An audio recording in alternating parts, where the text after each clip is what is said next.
I see there were like a couple of unfair advantages you had because the niche that you were exploring was a gold mine, first of all. And at the same time, there were not many who had proven their products or services to that extent. So I think it was a little bit of an unfair advantage that you had at that time. But at the same time, as I said, like the complex problem that you were solving was really a complex problem at that time that existed, and everybody was kind of experimenting. So if you say, hey, I don't like to sell, well, you're gonna have a sales problem. If I don't like to deal with the accounting, you're gonna have a problem getting paid. Because you're not, at all the parts of you that you can avoid in real life, if I go get a job and I program, I don't have to worry about any of this. I never have to develop that part of me. Yeah. But if you're gonna have a business and you're gonna do this, you have to develop all the parts of you that you don't want to develop. So I always said it was like surfing, because there's a wave coming. If you get up too soon, it's not going to work. And if you miss the wave, so you can be a little bit early, but you can never be late. But you can't be way early either. There were technologies. Owning a data center is not a joke. It requires a huge capital. So can somebody build that kind of a business? Bootstrapping is a question. Marty Pranik turned a dorm room startup into a global cloud infrastructure company. As founder and CEO of Atlantic.net, he's built decades of trust by staying ahead of tech trends, long before they became mainstream.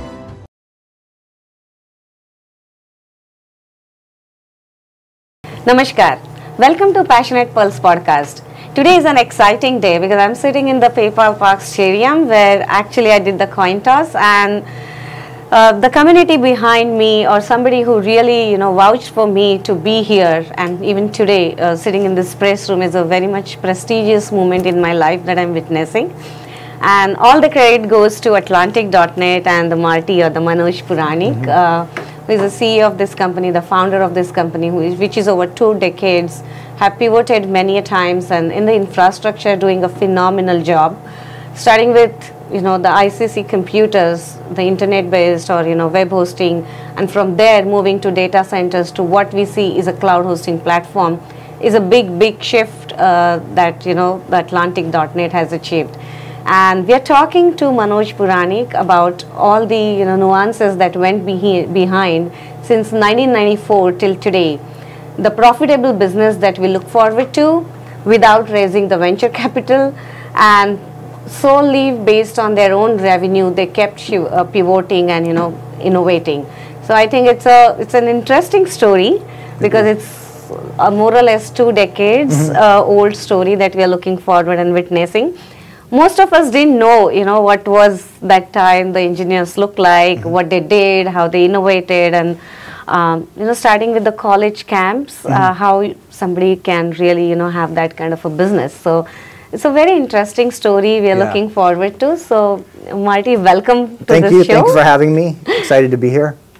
And hopefully it'll be a great conversation. Yeah. We will. So help me understand, like back in the 90s, when you were like learning and studying as an engineering student, what really made you start something on your own? I mean, I've heard some stories from your marketing people and sales people, but it's in a dorm you started something with your friend Jose, and how did it move? So we met in college, and obviously we had exposure to internet, and we thought it was going to be amazing, which ultimately it has been. Right? It's changed a lot, and the industry's changed a lot. But at that time, internet, nobody knew what it was. We thought it was going to become something big.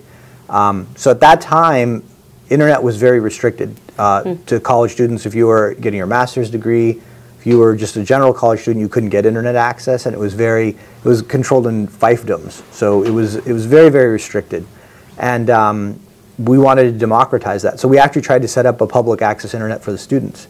Wow. And we had it running for a little while, and then it got shut down because there was concerns about it being a security risk or who's going to be responsible for it. So we spoke, and we said, this is going to happen, and it's going to happen with or without us, so this is the time to go. So we decided to do it, and it's an amazing story because it's so improbable. We had so many things break our way that kept us going, that if those things didn't happen, maybe we wouldn't be here. So we didn't have any capital, so we built and sold computers for the first year. I knew how to do that. And so I told Jose we could do that. And so we opened a small computer store. And I learned a lot about selling. One of the neat things is whenever you try things, you're always learning something. Yeah. So I learned to sell. I learned to work with customers because I was, we were both engineers. So we didn't have that. We didn't know how to do that. Right? We knew how to code. We knew how to build machines and things like that. But we didn't know, selling and margins and all these different things. So that was the first year, and we did some horse trading for internet access with another group of people that were in a nearby town. So that's how we got our internet access, because at that time it was really expensive. Yeah. But we were trading services.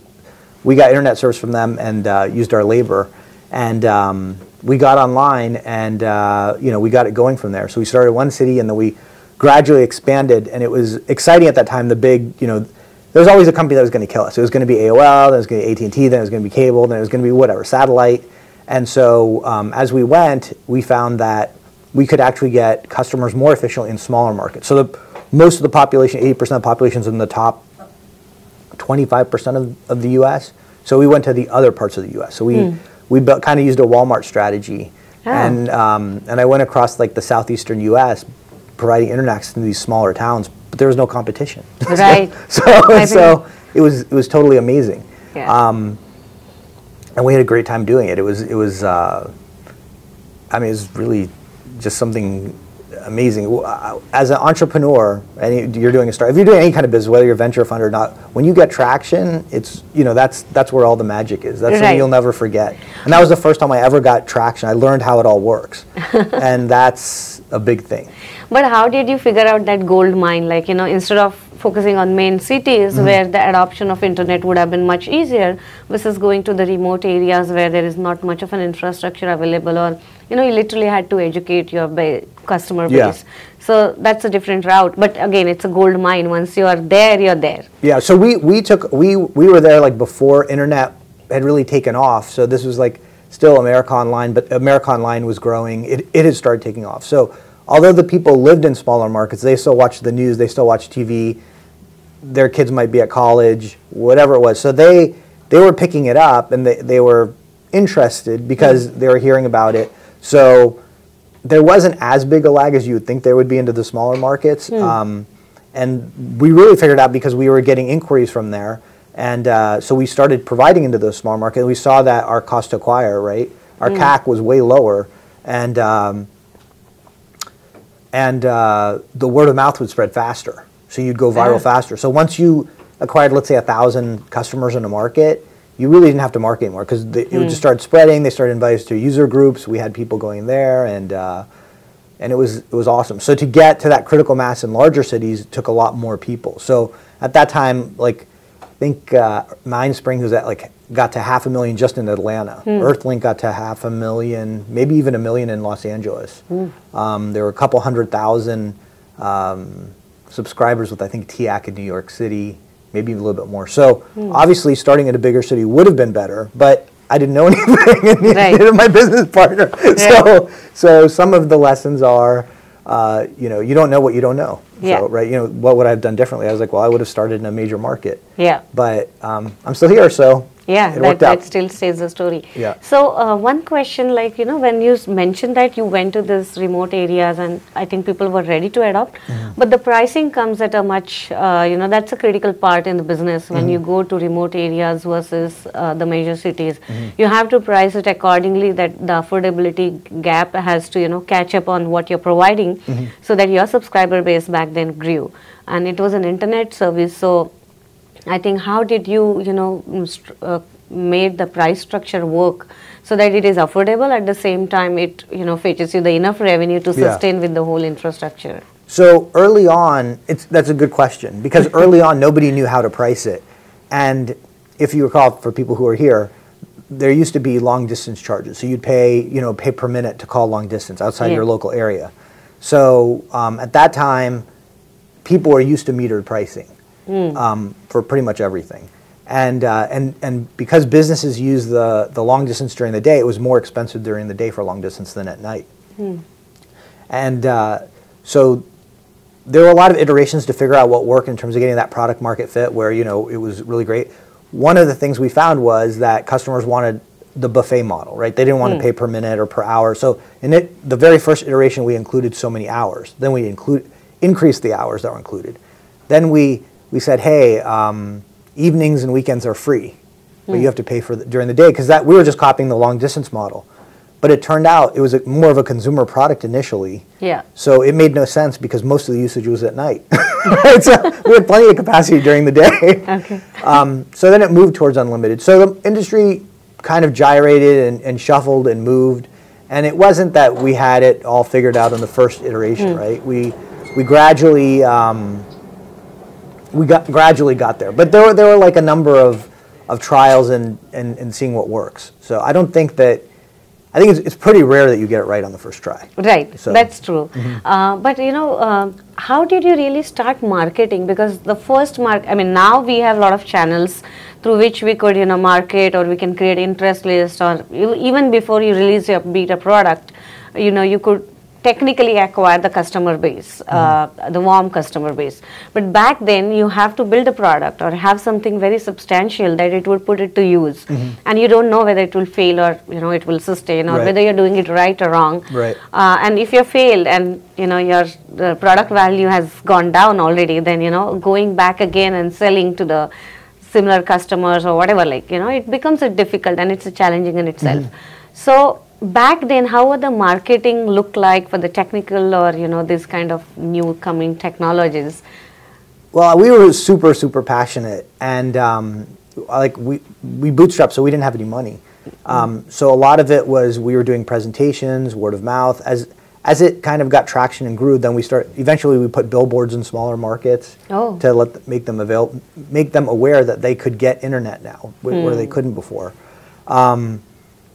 But it's a balancing act. We had a computer business that we were running, so it was paying the bills, and it gave us a little bit of a runway to figure out the internet side. And the internet was, as we got product market fit, the internet grew faster and faster. It had a compounding effect, right? So it starts off and it just starts accelerating, and it funded itself. So it was good. I mean, it's not just money; it's the technical challenge as well, right? Because since it's new, the products that you could buy to do an internet provider didn't exist yet. They existed several years later. There were companies like Livingston and US Robotics but at that time, none of those things existed because it was a new problem that hadn't been solved. So as an example, we were using Linux, which back then it was like heresy, because people were like, oh, it's not Windows, it's not professional. Right. And Linux wasn't even 1.0 yet. It was really, really primitive. And so what we had to do is, how are you going to run all these modems? Right. So what we ended up doing was we found there's a company called Rocketport that let you make multi-port serial cards. Most PCs only have 2 serial cards, but you could put up to 32 with each one of their cards. And those were made to drive printers. It wasn't even made for our use case, but we tried and we made it work. Yeah. So it was like, a lot of it is how you're putting together solutions to solve problems that you have today where there's not even a commercial solution yet, right? And it's not elegant because there's no way to be elegant, right? Right. And 2 or 3 years later, there was a product you could buy from, like I said, US Robotics or Livingston or whoever. Cisco had access servers. But those didn't come till later. So a lot of it is you have to make things up. You have to figure it out. Right. And I think that's really underrated. Everybody talks about kind of maybe the more sexy stuff or the obvious stuff that's hard, but it's also really hard to solve problems that have never been solved before. Right. Right. And it has to work, because there's a lot of stuff that's philosophically or in your head it's going to work, but in production, right. That's the big joke, right? Yeah. Like. So I see there were like a couple of unfair advantages you had, because the niche that you were exploring was a gold mine, first of all. And at the same time, there were not many who had proven their products or services to that extent. So I think it was a little bit of an unfair advantage that you had at that time. But at the same time, as I said, like the complex problems that you were solving was really a complex problem at that time that existed, and everybody was kind of experimenting. So coming to that experimental phase at that level was also something, it's also a talent and a smartness that both had to, come together to make it work, and that's what must have happened. But fast forward to that now we see the Atlantic.net as a cloud hosting solution, Right. and having their own data centers. A lot of around 7 centers you have across the globe, spanning the major continents. So how this pivots happen, because with the internet provider services, web hosting solutions or whatever, and then having your own data center. So I see a great industry shift, although you could play in the infrastructure base, but there were still the newer adoptions kept happening, and without raising the capital. Data centers, owning a data centers is not a joke. It requires a huge capital. So, can somebody build that kind of a business? Bootstrapping is a question. And now many of us are looking forward for such answers, because now the VC money is shrinking unless you're not solving, as you said, the right complex problem. Back then, if you could have gone, you would have easily raised, millions of dollars or billions of dollars. But now, because of a lot of infrastructure comes into the play, a lot of people are not gonna, give you the money, because unless you solve something very significant. So I think it's a time to understand how bootstrapping works, how the financial strategies behind works, to pivot and adapt to the newer technologies. And if you look at the technology, it's earlier it used to be a decade of a curve. Now it's 2 years, 5 years. Yeah, it's going very fast. So I'd like to know more on that, how if somebody is looking forward, how they should be at it. Yeah, I would say that it's actually a lot easier. You have to look at things, I would say the right way to look at it is you have to be unorthodox. And what I mean by that is that everybody runs in one direction, and everybody everybody kind of does things the same way, so you have to look at other ways to do things. How are you going to solve this problem? And it's very much like a technical problem, but you're just it's a business problem. And I'll give you an example. We had, and if you don't really need a lot of money, especially today, because there's so much money flooding space. If you're AI or security, either of those two categories, there's unlimited money going around right now. I think the last I heard, seed rounds for AI are up to 10 million now. Yeah. Right? A seed round used to be $500,000 or 250 many years ago, and it was getting bigger, and there's up to 1 or 2, and now I think it's up to 10. That's a seed round. Which is really crazy. But the real magic of it all is you just use other people's money, right? It's not that complicated. And I'll give you an example. Early on, when we were building out into these smaller markets, there would be a competitor. There might be one competitor because they're small markets. So I would prefer to take that, because I don't want to have a dogfight, us advertising and stuff. So I'd say, hey, and usually they were it was somebody running out of their garage, or they had a computer shop, and it wasn't their real passion. They didn't have all the sites they didn't have the support, they didn't have all the stuff that I had built out. So I'd say, hey, I'm interested in buying you. Say, okay. So you would say, how would I afford to do that? And what was really important to the two of us, right? So this person wanted to maximize the amount of money they got. And so I said, okay, I will maximize the amount of money I give you, but in exchange, I'm going to have you finance it. And so what we did was we did an earn-out where I gave them all the profits for several years. Wow. And then whatever was left, I got, right? So revenue share model is what you could say? Yeah, it was it wasn't a revenue share because they got it all, right? They got all the profit other than the cost. Yeah. But the optionality of it was whatever's left at the end is mine. And any new customers I add, or any of their customers that referred new customers, were mine. So I didn't have to do any marketing because I had their user base that got me that organic growth. Right. And it worked out really well because people got way more than they should have. Yeah. Whether it was 3 years or 4 years or 5 years or whatever it was. And it worked out for me because I was able to build my business without putting up any money. So there's a lot of ways that you can be creative, and you have to be unorthodox. The problem is when you have access to money, you become lazy, right? If you have $1 million or $2 million in the bank, it's easy because you try to buy your way out of problems. And slowly what happens is you can die from the nicks and cuts, right? It's 1,000 cuts because you're spending 20K here, 50K here, and then eventually the money's gone. And your runway keeps getting shorter and shorter because the things you think are going to work may not work. So you really want to be unorthodox. There's so much goodwill in the industry for people who are actually doing things, and doing things in an unorthodox way, that you can go a pretty far away with almost no money. it's kind of amazing. It's actually much easier.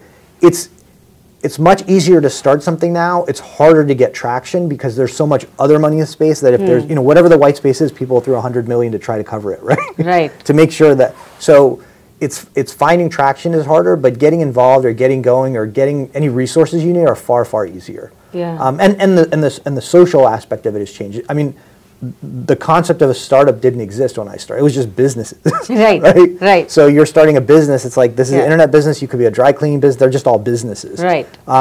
So there wasn't this idea of what a startup could be or what it was. Like the whole concept didn't exist. So the idea of having like $500,000 to start was like, who does that? Like, nobody can even comprehend numbers like that. Right. So I actually think it's a lot easier today. I think that almost all the challenges entrepreneurs face today are in their own heads. It's that either they don't want to be intellectually honest with themselves. They don't want to. They want to put in the effort where they want to put in the effort. Right? They'll be like, I want to sit behind a computer and code all weekend.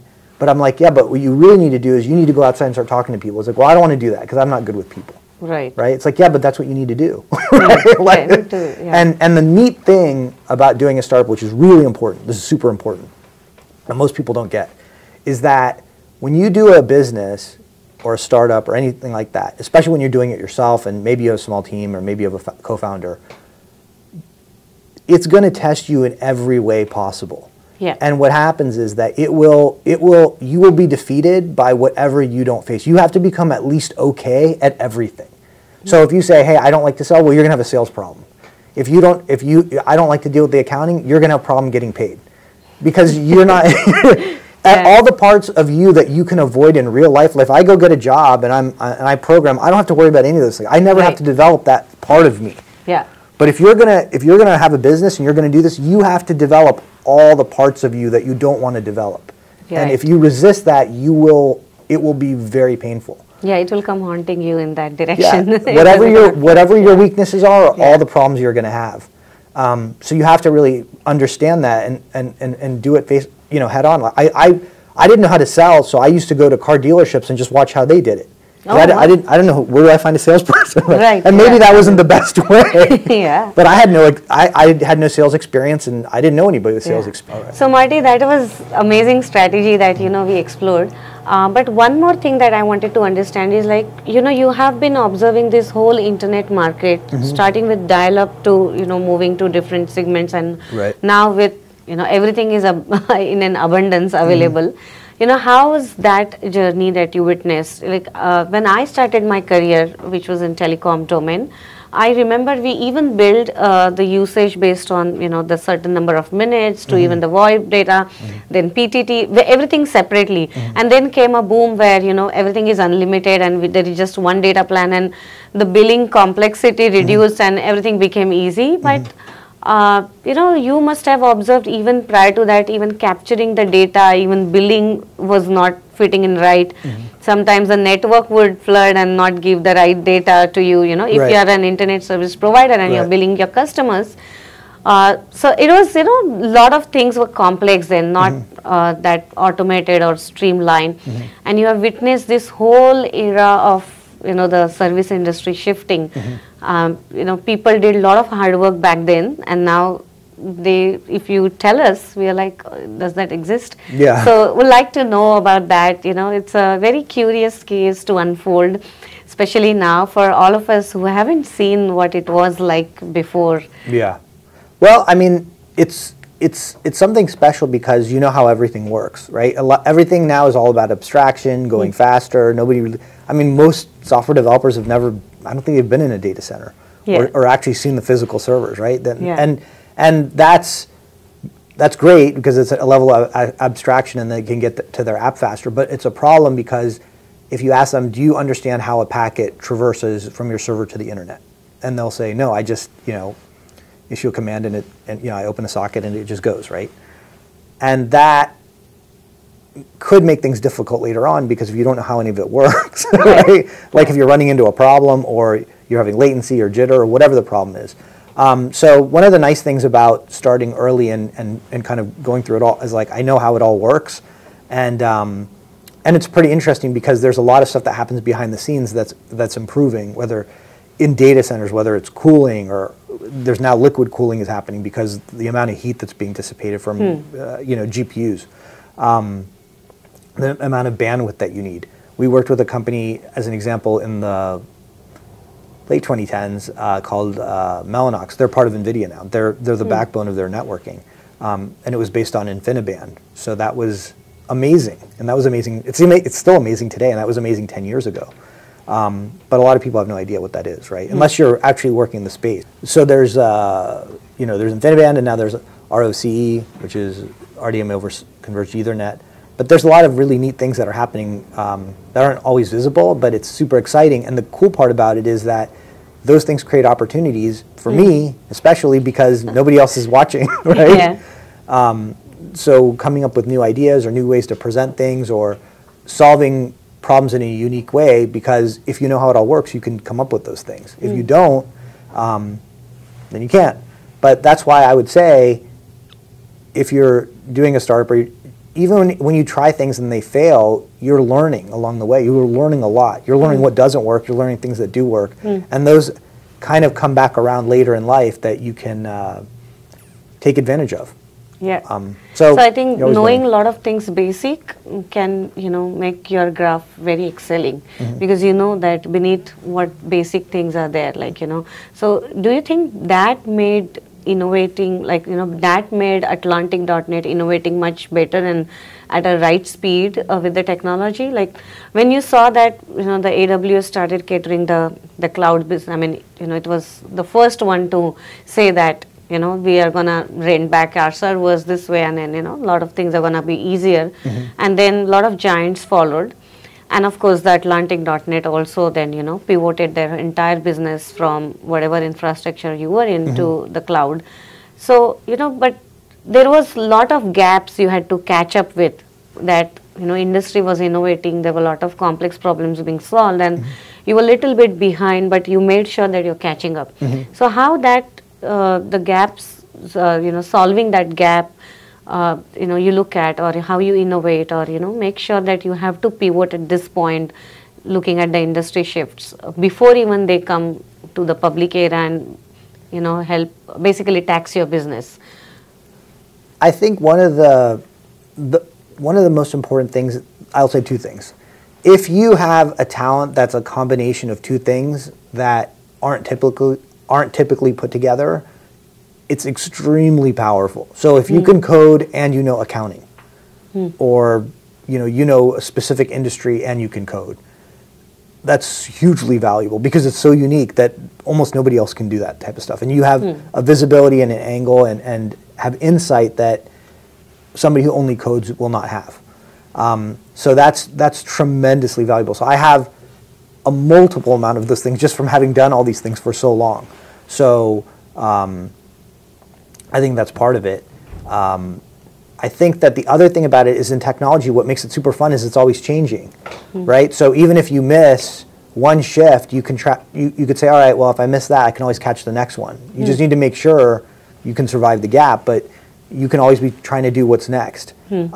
It's very, very important in technology, and I'm saying this because it's not just about the tech, is that almost this entire business is timing. So I always said it was like surfing, because there's a wave coming. If you get up too soon, it's not going to work. And if you miss the wave, so you can be a little bit early, but you can be a little bit early, but you can never be late. But you can't be way early either. There were technologies that were, I mean, you could even say InfiniBand was way, way early. I mean, they were pushing, Mellanox was pushing it in 2011, and only now are people, I would say even now, people are just realizing how important a lot of that tech is. Right. As an example, when you're building AI data centers, they draw so much power. I mean, the power requirements it's unbelievable. I mean, they're 100 megawatts, which is a lot. Like a traditional data center might be 5 or 20. Now they're building 1,000 megawatt, or they're trying to get to 1,000 megawatts. The problems you run into, the limitations you run into, are the utility companies can't give you that much power. They might say, I can give you 100 megawatts. Right. So what they're doing is they're buying power in dispersed areas, and they're combining it all into 1,000 megawatt project. But the problem with that is they're all spread out, so you have to have the networking to have it all talk to each other at a very high speed with low latency and all those things. And you can use some of these technologies I've talked about for that. But if those didn't exist, 10 years ago they've been working, they've been refining that all. Right. And so there's this like magical moment happening where it's become very, very relevant. But if you were a huge RDMA, and I'm saying this because this was us. Right. You had to compile the driver yourself. There's something called the OFED stack, and it was awful because it was really hard to get it running and have it stable. And so when we're Googling questions, the only things coming up are Okay. when you Google for answers, the only things coming up are stuff we posted. Okay. So nobody else is there. So that's way too early. But it's important, the timing is a big part of it. And like I said, as long as you're experimenting and learning, it pays dividends down the line. You just don't know it. Is there any incident you would like to mention when you were pivoting to this cloud hosting solutions that help you realize how much you had to catch up, or what is the next thing you should be doing before everybody else is do it, based on your own experience, that made Atlantic.net cloud hosting solutions are very powerful today? Because you're offering everything almost 50% off. When I went and I was checking with the salesperson with Atlantic.net, I was blown away with the transfer data that you are giving an advantage, which many of the cloud pro solutions are not yet providing us. So for any startup, it is an essential to save the cost, and everybody is looking out. So how are you managing all this so that it structures in a way? Because I myself was exploring that solution, and that's where I stumbled upon this. And I was really understanding how only these people can do better transfer or give us this abundance of transfer for this much of cost versus the others. What is it that differently you're doing that we don't know, and I mean many other cloud solutions should be looking forward to, or we can say it's an unfair advantage again to the Atlantic.net in terms of having the compliance and everything is a standard, but on top of it, you're giving something that is so lucrative to startups or any small technology businesses that they will not move away. Yeah. So how are you making these combinations work? Well, you have to remember when Amazon was launching at AWS and it was going for a long time, for a very long time, everybody's like, why are you doing it? Amazon's losing money. It's terrible. How are you going to compete? Blah, blah, blah. And when we did the math, it's like there's no way they're losing money on this. And of course, later on, it came out because once they started to break out the financials, they're like, okay, we have 30-40% margins. So you have to think for yourself. But one of the insights we had, and this is once again from experience and going and talking to people and trying to understand, why do you use Amazon? Why do you use Azure? Didn't exist yet, or why do you do it yourself, or however you do it. One of the things you realize is that there's not one size fits all. So it's very much like restaurants. So you might have a very fancy restaurant, and then you have McDonald's on the other side, right? And there's a use case for both, right? So in the case of, if you're just trying to get to work and you need to pick something up very quickly, McDonald's is a great product market fit for that. But you're not going to take a client there that you're trying to schmooze, right? You take them to the fancy place. So it turns out that because of the size of the market, there's a lot of different use cases. And so you don't have to, Amazon can't be everything to everybody, or any cloud, right? Microsoft can't be everything. They can be something very important to some people. Microsoft's great in the enterprise, as example, because they have a huge enterprise base. But because of that, they can't be great for, let's say, mid-sized companies, because that's not their sweet spot. So it's understanding when there's a really huge market as cloud is and as going to be, and now there's neo clouds like CoreWeave's about to go public, or they filed to go public. There's a lot of opportunity, but you have to have some idea that there is an opportunity, right? If you think that it's, well, I can't do it, the money is, it never makes money. The biggest competitors don't make money, and how will I source? You could talk yourself out of anything, right? You can talk yourself out of any a good situation. And once you get going, you find all kinds of problems. I mean, there's an unlimited amount of problems in pretty much all of life. Like when you sit back, you're like, you just see how many problems there really are, and you just need to solve them for people. And it's super important, super important to remember I would say remember, this was one of my insights early on in my business career. What is that people are more lazy than they are cheap. So you're always worried about price and all these other things, but what people really want is they want everything to be easier, and they'll pay for that, right? And that's why we don't cut our own hair, right? Like, right? Like, yeah. Oh, what a great insight that you just made. Yeah. So it's really, really important to understand that, yeah, people can do it themselves. I'll give you another example. I just met yesterday with an integrator, a PC integrator, and we were talking about things, and I said, he's talking about all the things he does for the customer to make sure that when he ships the servers, they work, because there's a huge, sometimes, if he gets 1,000 servers, 70 will be broken. And he said, there's a lot of price pressure in this industry and blah, blah, blah, blah. So I said, yeah, and so he's like, so I said, why do people buy from you? He's like, well, because it just works. And I said to him, that's what you need to be selling. You're not selling the server. You should be charging more, because if you go to the customer and say, what does it cost you when one of these servers doesn't work? I mean, it's at least $500. At least between their IT people, lost productivity, whatever. It's probably way more than that. Yeah. But I'm just saying conservatively. So how much more would these companies pay you? What's the premium to ensure I'm not going to have problems when I get the servers, they all run, or when I get the equipment that the accounting department isn't going to have any problems, because all these business processes get hold up if things aren't working.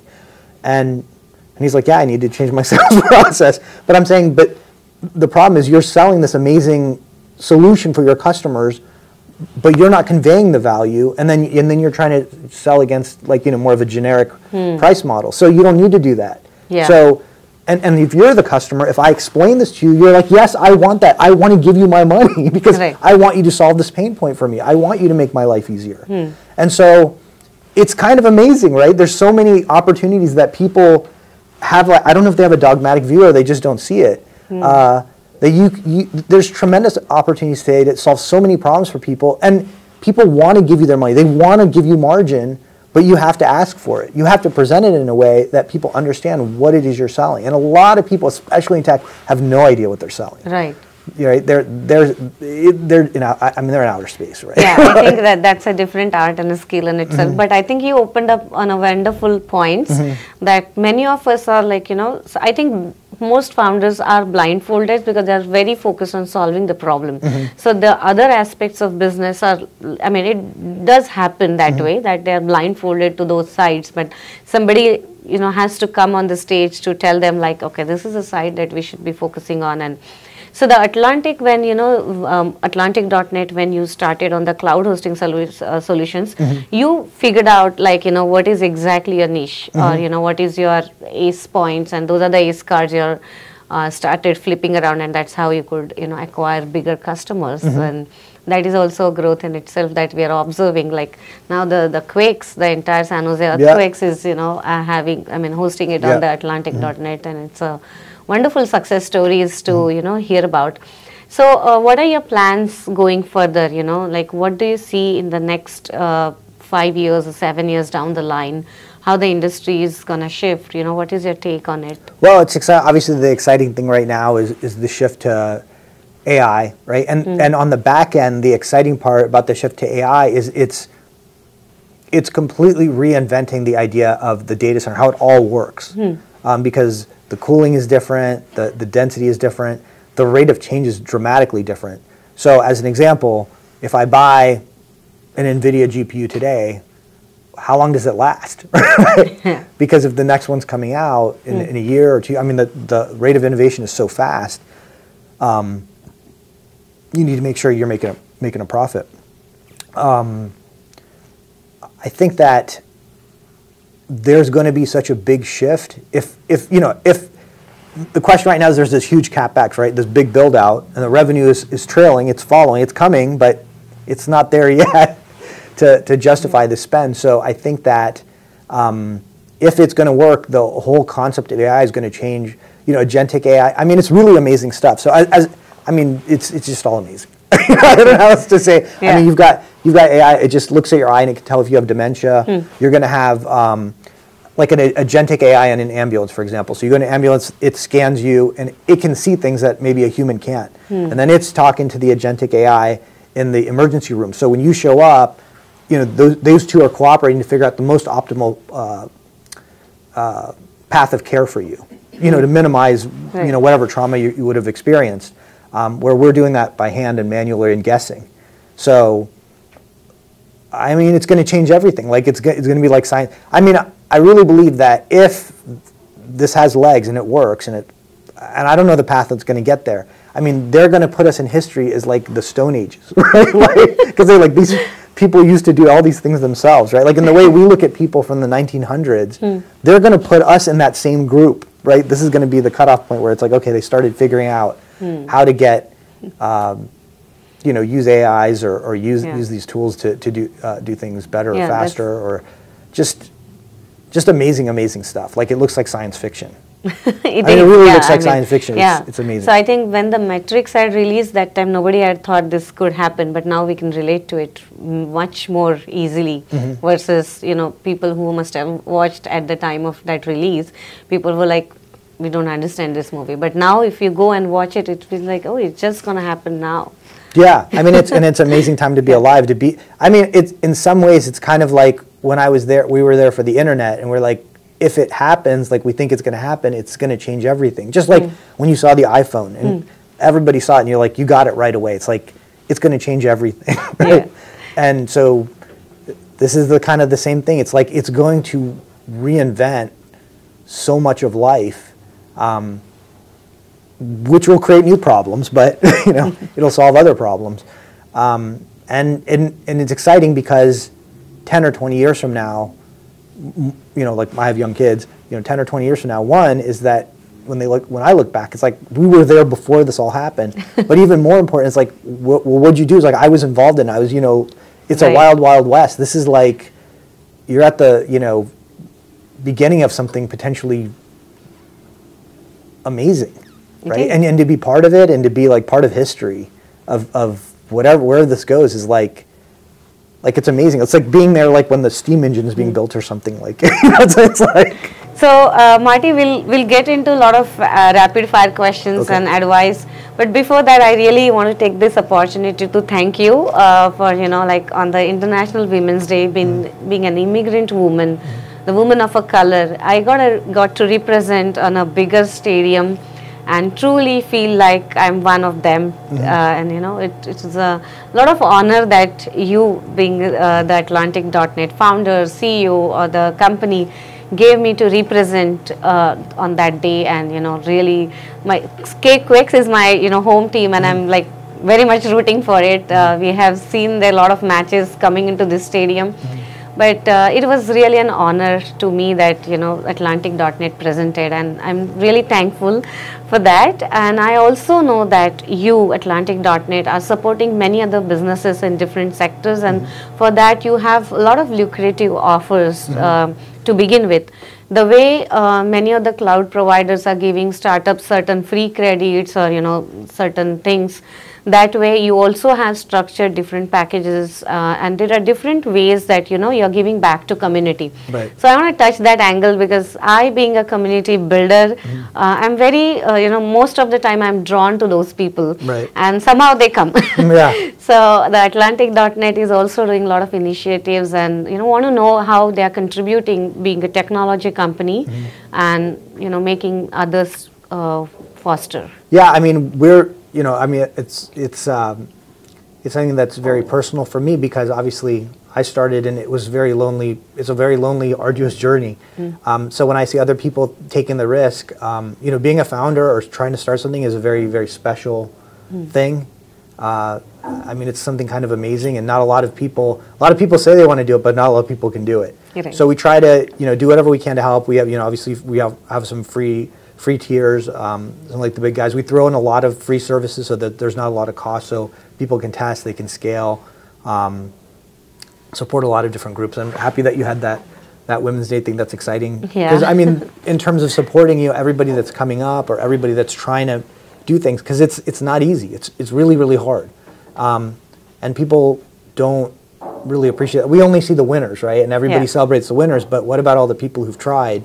And they're on their way still, right? Whatever that means. And the neat thing about being a founder is it's so personal. It's so personal, right? Like to this Women's Day, that's a feather in your cap you always have, and it has meaning to you. some people, you know, you want to become a giant company. That's great. Some people want to help other people. You know, that's more important, right, than making as much money as possible. And you can do that as a founder. You can make it whatever you want it to be.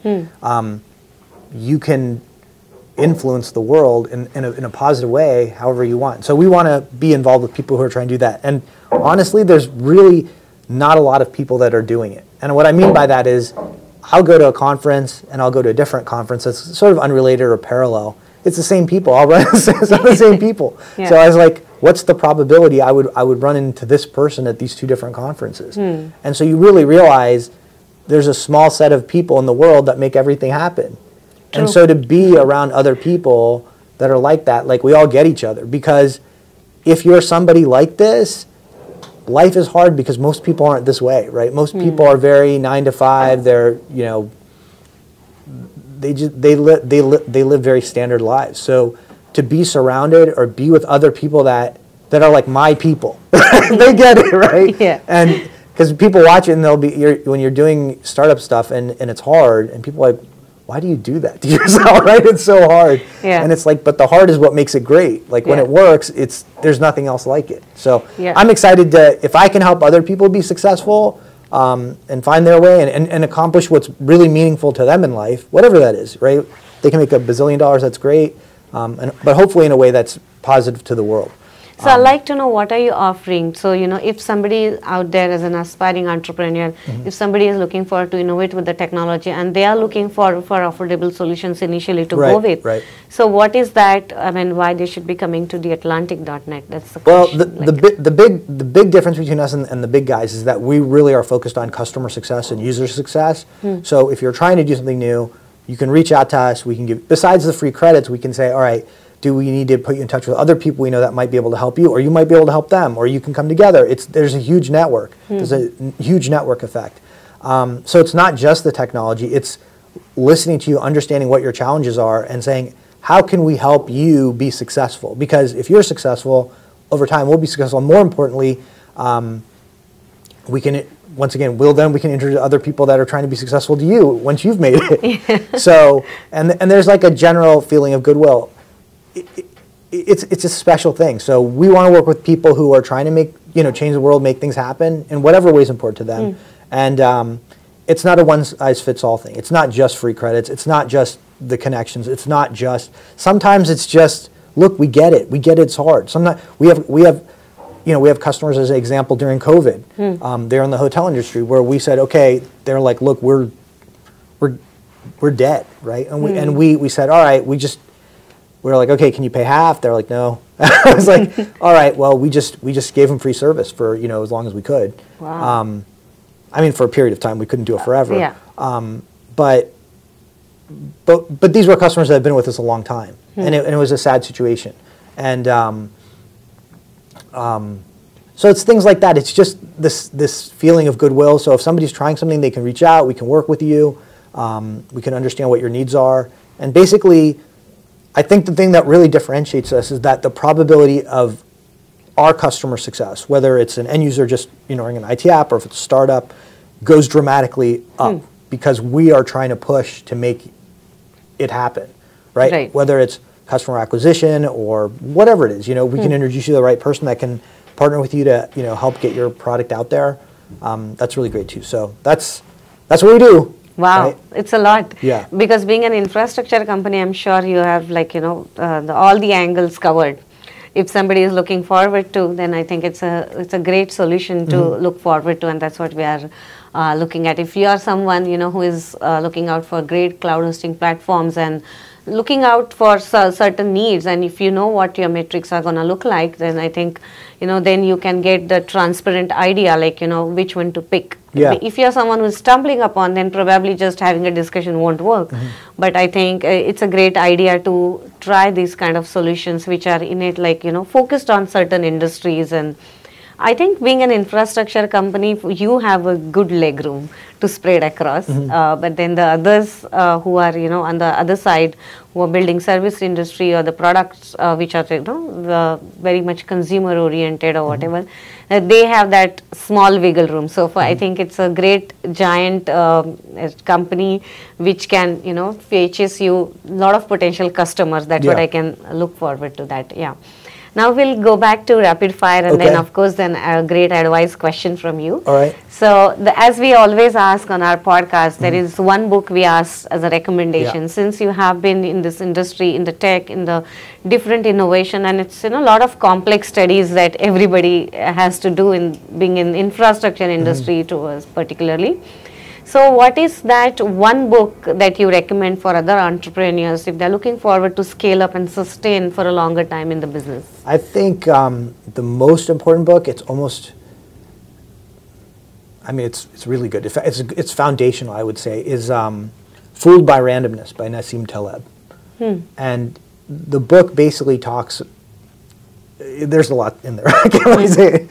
But the fundamental idea of it is that to understand what is random and what really matters. So sometimes people can be successful just purely by luck. And then people say, well, it's, like as an example, if I ate a pancake, the guys that started Google ate pancakes every day for breakfast. And then later on they becomes Google, and then people say, well, the answer is you need to be eating pancakes, right? And, it doesn't, that's the problem, you're not eating enough pancakes. Yeah. So it's really to understand how much randomness there is and to separate randomness from, all the noise of life from what really matters and not get caught up in that, because it's really, really confusing otherwise. Because if you're an entrepreneur, if you're a startup, if you're really doing anything, everybody's going to give you advice. And the problem is most of it's not even bad, because if it was bad, you could just do the opposite.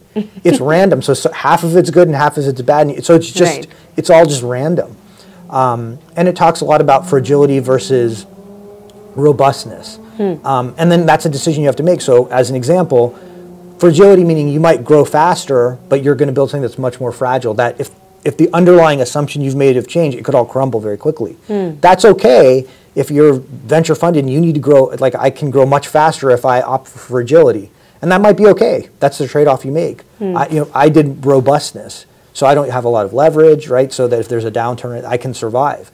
But the trade-off of that is that maybe I could have grown much faster in different cycles. Right. Or I could have. So there's not a right answer. It's what's important to you. Is it more important for you that you build something that's durable or sustainable, or is it more important for you, like, look, this is a 5-year run for me, I'm trying to get this thing, get an exit, and move on with my life? And so it's a really good book to make you think about how to think. Interesting. I'm going to pick that book You should. next. It's great. It's really good. Yeah. The next question I have, because you have been operating 2 decades and over, started from the college dorm, acquired your first customer, and even now like acquiring the bigger and bigger customers in the markets. What is that one mistake that really taught you the business key strength or whatever, that gave you that good shift to do the business in the right way? I think the thing I learned was that most people make decisions based on fear. As on, like, you're afraid to do something, you're afraid. So the biggest thing I did, I learned to face my fear. And most of the time, it's not as bad as you think it's going to be. It's in your own head, right? Like when you have to go on stage or anything like that, you have the fear in your head, the mind games that you play with yourself, right? It's like the lies you tell yourself are the worst. So I think the biggest thing is to realize, like, whenever I'm afraid of something, then I go for it. I go for all the things I'm afraid of. Wow. Because then I'm not afraid of them anymore.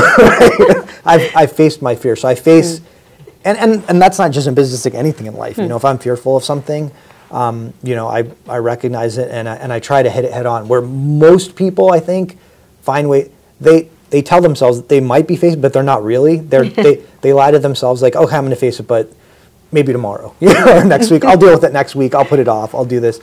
So most people don't allow themselves to face their fear, and because of that, they don't fully develop. And then they get stuck with that monkey on their back that I can't do something because they never conquered their ability to do things head on, and maybe it's not going to be a great outcome, but you didn't.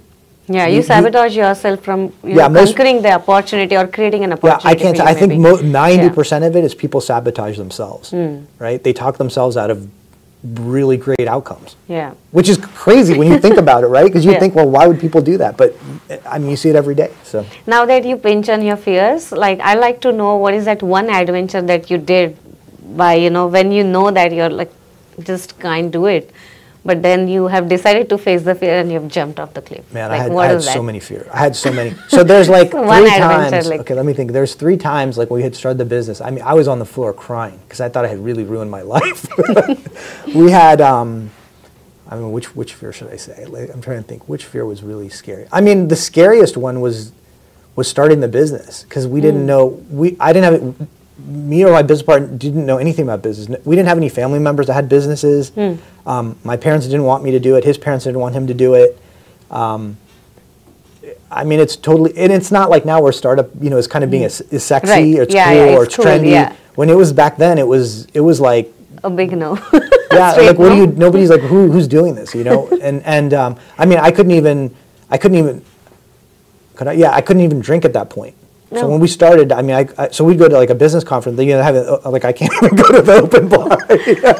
Really? Yeah. So because I wasn't 21 yet. So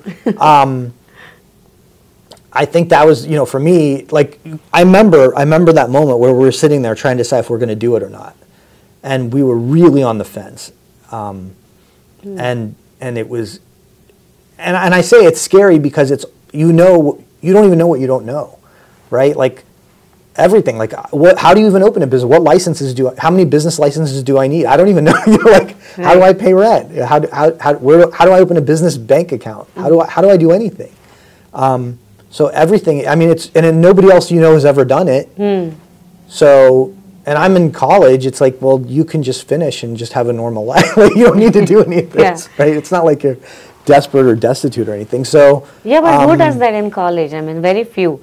I mean, you would rather enjoy the college life, have a good job.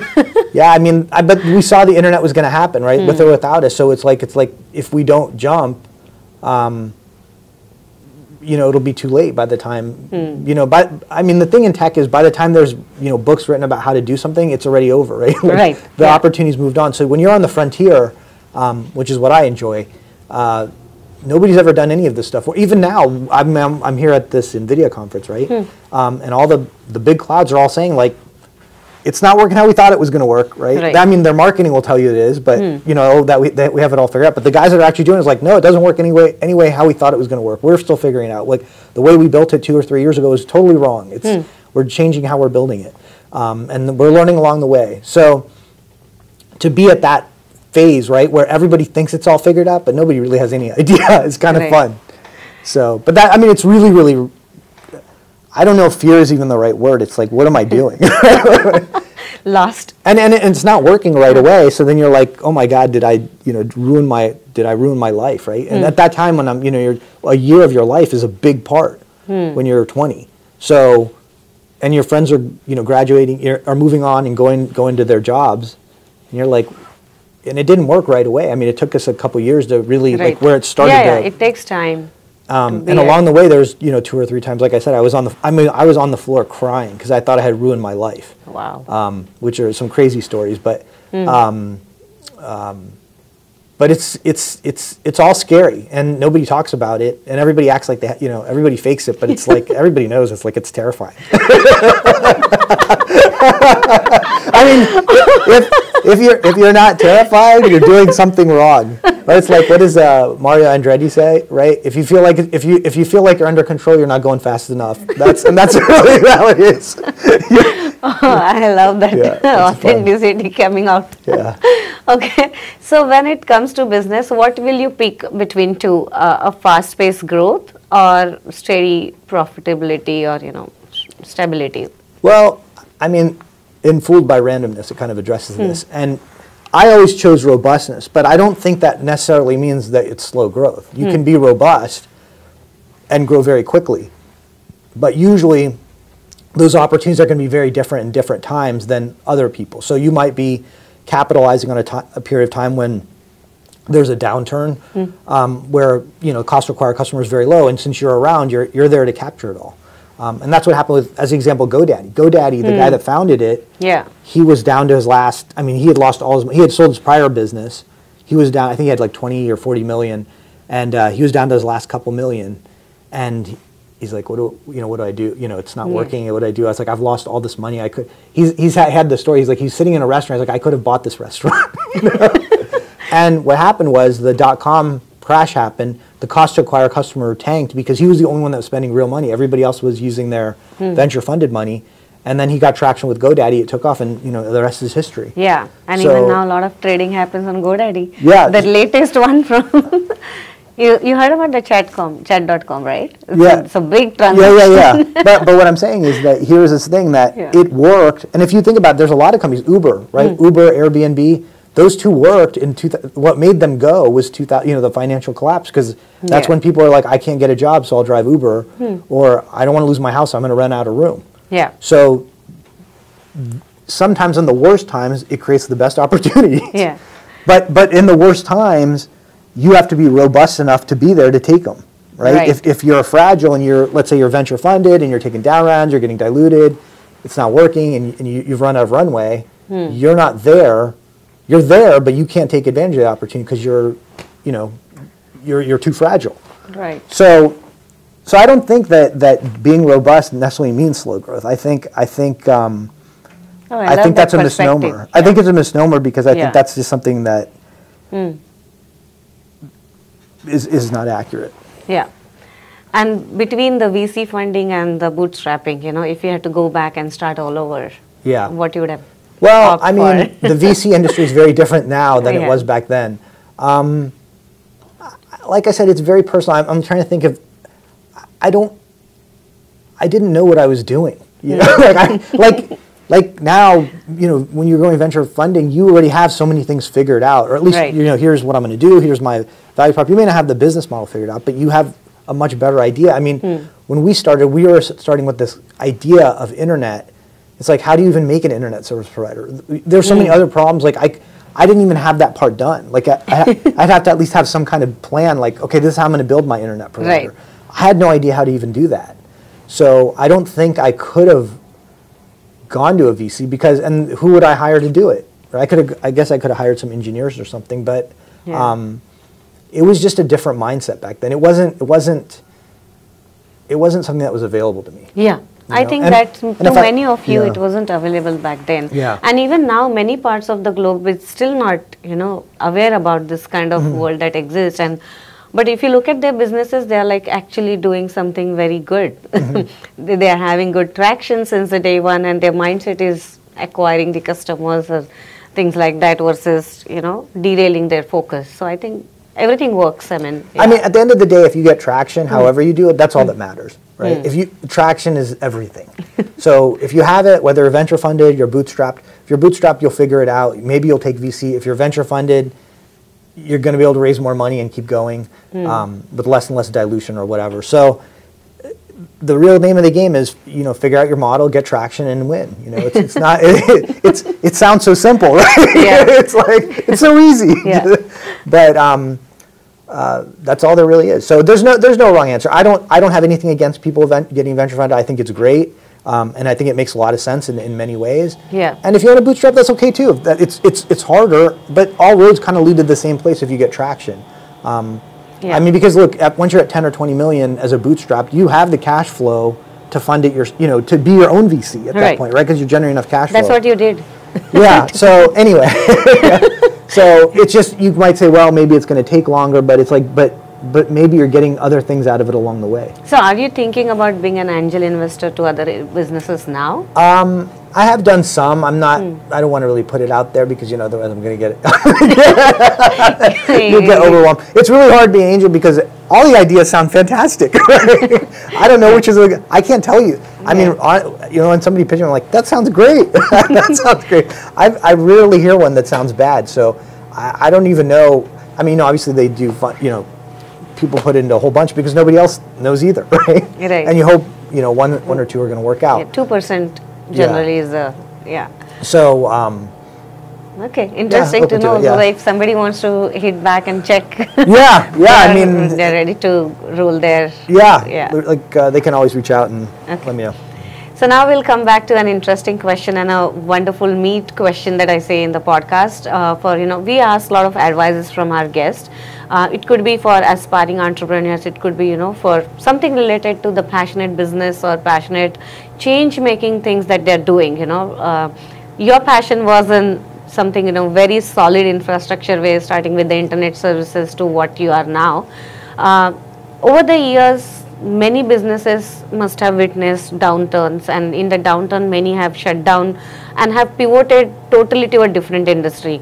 But when I look at your growth, it was a very consistent and in the same industry moving in a right shape. So you had an exponential graph in the right niche, and you haven't derailed from that. So it's a example to witness for me. And that from that angle, I have a question for all the entrepreneurs out there. Being passionate about solving certain problems and pivoting in the same space, and achieving that stability. What is that one advice that you'll give so that somebody can grab into that advice and they know, like, when things go wrong, this is the thing you should be clinging on to and moving. Yeah, I think that, look, things are always going wrong. That's the joke we always say. It's when you're doing a startup or really running a business, but more so if you're in the startup, it's just the calm between the chaos, right? It's like you have calm, and then this is going wrong. That's things are always going wrong. But I think it's to accept that that's just how it is, right? You have to be able to understand that. Okay, this is part of the process, and not panic. Like I said, most entrepreneurs shoot themselves in the foot for whatever the reason, whether they don't want to face their fear of whatever they have to do. That, like, you need to get rid of people, right? You've got a problem. You have to cut your team. It's like, well, I don't want to fight. Somebody like, well, I'm not good at firing people. Like, nobody's good at firing people. Nobody wants to do it. Right. So then they put it off. They're like, let me see if I can turn things around. Now they have less runway. So now your optionality of things you can do are less because you have less in the bank, and now you have to do it anyway. So, you don't want to back yourself into a corner. And then why do you back yourself in the corner? Because you're afraid. So I would say, like I said, you need to face your fear and don't be your own worst enemy, And I mean, and there's all kinds of ways that, you can get yourself in trouble. Just not even from a business point of view, there's a lot of people that, like, you can become an alcoholic because it's so stressful, you start drinking. And I've seen that where people, there's other dysfunctions that can happen because it's really hard, right? And there's nobody else to talk to, and nobody really understands what you're like. Everybody thinks you're nuts, right? I would, just like I said, I would say, I tell my kids. I guess this is this advice I give. I tell my kids, both my kids, I was like, if there's one piece of advice I could ever give my kids, if there's only one thing I could tell my kids, what would it be? And this is super, super important. This is the most important advice I can give you. So this is the advice I give my kids, and it's the main thing is that don't take life too seriously and make sure you have fun. And if you just remember that, it'll get you through pretty much everything. Because when it's horrible, it's like, okay, just don't take it too seriously. Yeah. And make sure along the way you're having fun. Like, don't get caught up. If you're just caught up in, having to raise money or having to let people go or having to, make sure you get it to a place where you're having fun some way. Don't make it into something that's just killing you. Yeah. I think that's a good advice, because along the way you have to put together certain acts which are just not right for you, but probably right in point of time, and that's how the businesses, have to balance out their scales, and some scales have to be real at that point of time, and the others have to go down. So I think that's a great advice. But I have one question, which is something I've not thought about.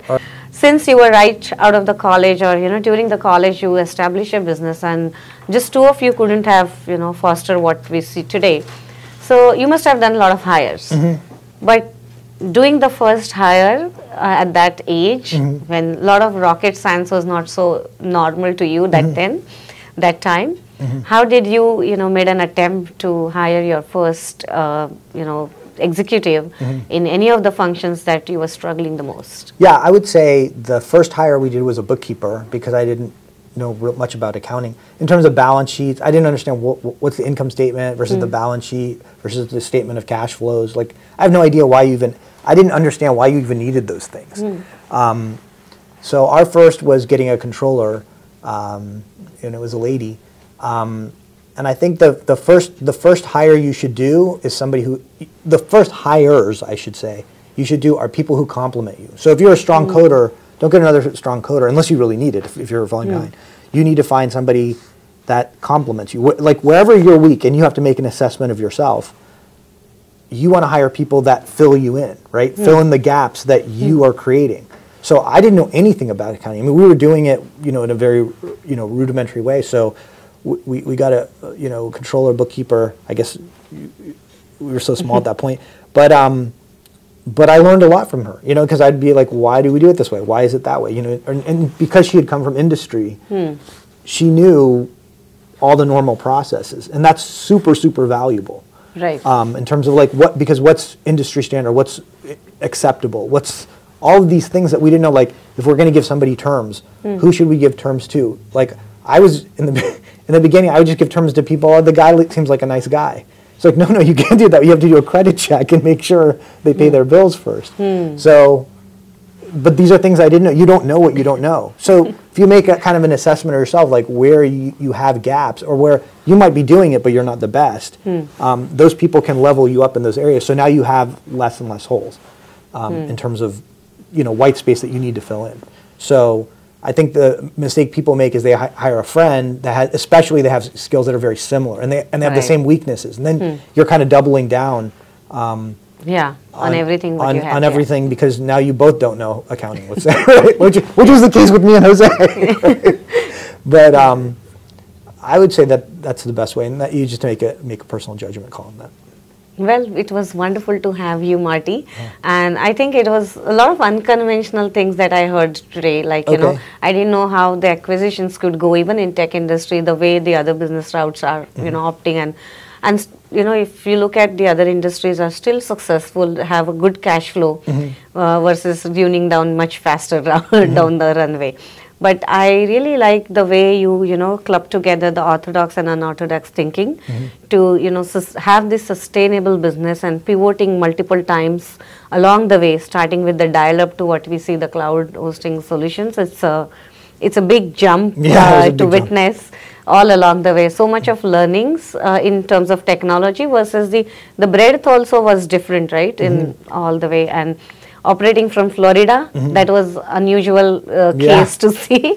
And now acquiring all these Silicon Valley's customer, it's a good success story that I'm witnessing. Thank you. Thank you for all the honor that you have given me, and still, enjoying this press room in San Jose Earthquakes, my home team's office. It's, I mean, I don't have any more words to say, but all the way, thank you to you. But any other words for us and for our community? What do you think? Thanks for having me, and I wish you, whatever success you can have, and for the people that are trying and making it happen. I mean, it's not an easy journey. It's hard. Nobody says it. It's really hard, and it's terrifying, and there's going to be tough times along the way. And but you're not alone. Everybody has to do it, right? Everybody's gone through it. And I hope somebody listening finds some kind of solace. If you're stuck, if you're doing great, wherever you're at, and I hope that something amazing happens for your listeners. And something awesome happens. Yeah, they do come back. I have some good success stories coming back and talking about like, that person talk about this. I think it really helped me, and this has happened, and many other are looking forward to. So for me, it's like even the one life change. It's a great success story for me to witness with whatever efforts that we're putting in together. Amazing. Thanks for having me. Thank you. Yeah.